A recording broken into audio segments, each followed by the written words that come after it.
Okay, so the core maths subject in South Africa is an internationally recognized subject. We cover very similar work to what they would do anywhere around the world.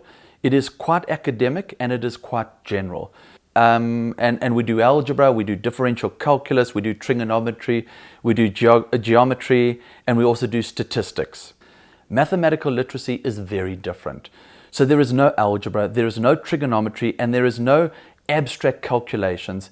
Everything is based on real-world application. So the kinds of calculations that you do in the everyday real world, that's what we present in Maths Lit. But I do need to say that it is less cognitively demanding than core mathematics.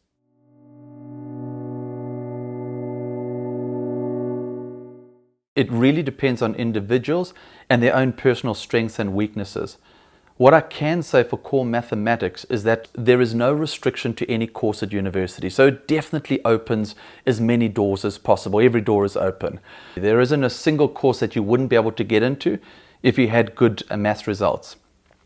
The difference with Maths Lit is that you do have a selection of courses that you might not be able to go to. But having said that, I've often seen when students move across to mathematical literacy, because the work is more tangible, because it's based on real-world application stuff, they are much more motivated to do well, and we see that there is a positive spin-off in all the other subject areas. They tend to do better as a whole.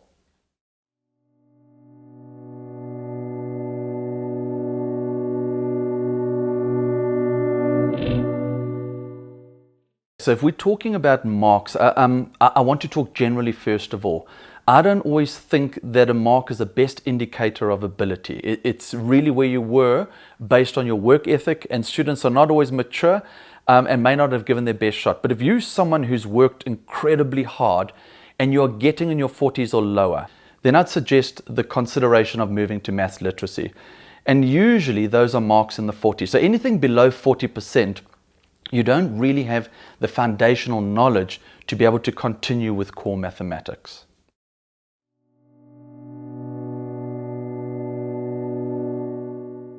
If you are a government student, unfortunately, you cannot do both subjects. But if you are at a school that offers the IEB, so that's the Independent Examination Board, the IEB do allow students to do both subjects. Historically, it was called the Maths Project because they did it for 3 years as a project, and now it's become permanent. Students can do core mathematics and mathematical literacy in their matric year. So they have to register with the IEB, and at the end of the year, they will sit for both examinations. I just want to say to students, you must make sure that your school are fully aware you have to go through the correct channels, and you have to write the matric prelim paper in both subjects, because that will form part of your matric portfolio. Another thing just to remember is that this project, or this idea where you write both, is to help those students who could possibly have failed at the end of the year. So the project offers you a safety net. If you're someone that has to carry on with core maths, you really need to do core maths, but there's a possibility you'd fail, by writing both, at the end of the year when the results come out, you can choose which of the two you want to have reflected on your matric certificate.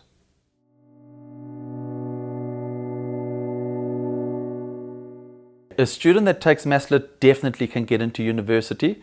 Those students, I would always encourage them to research properly before moving across to maths literacy. Many courses will allow them to go across. They are generally courses though that do not require any mathematics, so they are specialist courses, but definitely can get into university. In fact, the students that I've taught at Maths Lit, almost every one of them have gone straight into university, no problem.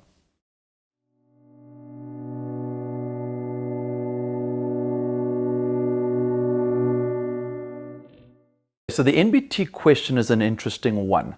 So not all students will write both papers. There are two different NBT examinations, one of them called the AQL, which is the literacy-based paper. And within that literacy-based paper, there is something called quantitative literacy.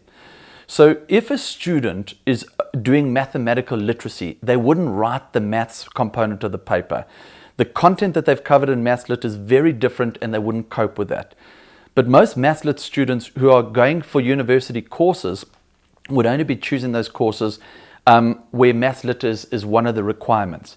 So they would be very well prepared to write the AQL part of the NBT.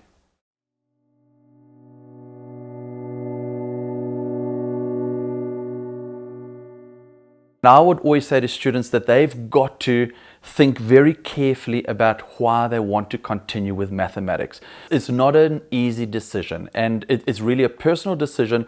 I would encourage every student, talk to your teacher, explore university requirements, think carefully about what are some of the opportunities by moving and what do you lose by moving. So I'll present some scenarios. So if a student has to carry on with mathematics, then it's a no-brainer.